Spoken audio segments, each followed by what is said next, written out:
மதிமுக பொதுச் செயலாளர் வைகோ ஆட்சியில் பங்கு கேட்கவில்லை, இனியும் கேட்க மாட்டேன் என்று முன்கூட்டியே அறிவித்து இருந்தாலும் இம்முறை 12 தொகுதிகளை திமுகவிடம் கோர வேண்டும் என்ற நிலைப்பாட்டில் மதிமுக நிர்வாகிகள் தயாராக உள்ளனர். 2019 மக்களவைத் தேர்தலில் திமுக கூட்டணியில் சேர்ந்த மதிமுகவுக்கு ஒரு தொகுதியும் ஒரு ராஜ்யசபா இடமும் ஒதுக்கப்பட்டது. அதன் அடிப்படையில் வைகோ மாநிலங்களவை உறுப்பினராக பொறுப்பேற்று 2025 ஜூலையில் ஓய்வு பெற்றார். வைகோவுக்கு மீண்டும் வாய்ப்பு தர வேண்டும் என்ற கோரிக்கையை திமுக நிராகரித்து அந்த இடத்தை கமல்ஹாசனுக்கு வழங்கியது மதிமுகவினருக்கு பெரும் அதிருப்தியை ஏற்படுத்தியது. இதன் எதிரொலியாக ஈரோடு பொதுக்குழுவில் மதிமுக அவைத்தலைவர் அர்ஜுன் ராஜ், ராமன் வனவாசம் சென்றதால் தான் பரந்தனுக்கு பட்டாபிஷேகம் நடந்தது என்று ஸ்டாலினை விமர்சித்தார். பின்னர் திமுக வைகோவின் நெருங்கியவர்களான மதிமுக நிர்வாகிகளை அறிவாலயத்திற்கு அழைத்து உறவை தொடர்ந்தது. அதே சமயம் மல்லை சத்யா திமுக பக்கம் செல்ல முயன்றபோது வைகோ தலையிட்டு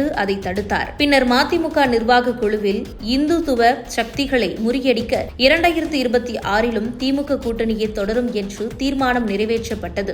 ஆனால் தேர்தல் ஆணைய அங்கீகாரம் பெற்றதற்காக 12 தொகுதிகளை கேட்க மதிமுக தயாராகி வருகின்றது. மாவட்ட செயலாளர்கள் கூட்டத்தில் 2021ஆம் ஆண்டு சட்டமன்ற தேர்தலில் 6 இடங்களில் போட்டியிட்டு 4 இடங்களில் வெற்றி பெற்றோம். இம்முறை ராஜ்யசபா இடம் மறுக்கப்பட்டதால் 12 தொகுதிகளை கேட்க வேண்டும் என்று வலியுறுத்தினார். வைகோவும் திமுக குழு அமைந்ததும் பேசுவோம் என்று கூறியுள்ளார். துரை வைகோ மேற்கொண்ட தனிப்பட்ட சர்வேயில் வாசுதேவநல்லூர், மதுரை தெற்கு, திருநெல்வேலி, தூத்துக்குடி, திருச்சி கிழக்கு, மணப்பாறை, கும்பகோணம், பாபநாசம், மயிலாடுதுறை, செங்கல்பட்டு உள்ளிட்ட 12 தொகுதிகளில் மதிமுக வெற்றி வாய்ப்பு இருப்பதாக தெரிவித்துள்ளார். இதனால் அந்த 12 தொகுதிகளை தர வேண்டும் அல்லது கடந்த முறை போல 6 இடங்களை ஒதுக்கி ஏப்ரலில் காலியாகும் 6 ராஜ்யசபா இடங்களில் ஒன்றை வைகோவுக்காக விட வேண்டும் என்ற கோரிக்கையை திமுகவிடம் வைக்க மதிமுக தலைமையகம் திட்டமிட்டு உள்ளது. இது குறித்து உங்கள் கருத்துக்களை கமெண்ட் பாக்ஸில் கமெண்ட் பண்ணுங்க.